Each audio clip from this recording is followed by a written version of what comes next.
Aparat kepolisian berhasil menangkap 5 orang pencuri yang membobol rumah dosen di Makassar. Kami wartakan, tim Resmo Polda Sulsel berhasil menangkap pelaku pembobol rumah seorang dosen dan menggasak brankas berisi emas senilai miliaran rupiah. Diwartakan, pelaku dalam aksinya mencongkel pintu rumah korban yang sedang ditinggal pemiliknya. Bersama tim Resmo Polsek Rapocini, Resmo Polda langsung tangkap 3 orang pelaku saat mereka berada di sebuah kafe di kota Makassar.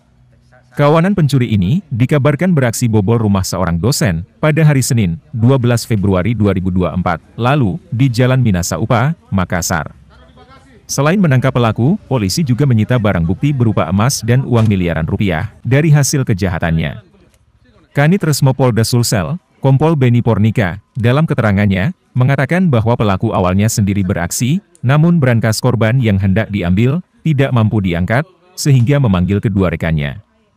Dari ulah pelaku, sementara ini dijerat pasal 363 ayat 1, terkait pencurian pemberatan, dengan ancaman kurungan, kurang lebih 5 tahun lamanya.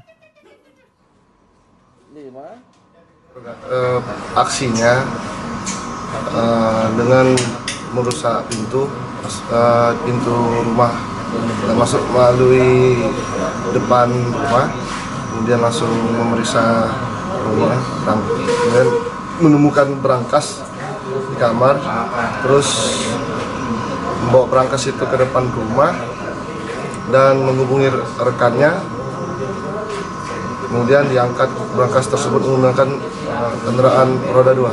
Total kerugian lebih kurang 6 miliar. Untuk sementara hasil interogasi mereka ini residivis. Untuk sementara kami jeratkan 363 ayat 1 ke 3. Itu kurang lebih itu terkait apa kan? Pencurian dengan pemberatan. Ancaman hukuman 5 tahun. Ya, lebih kurang 5 tahun. Demikian kami wartakan dari Makassar, Sulawesi Selatan, Channel Pewarta melaporkan.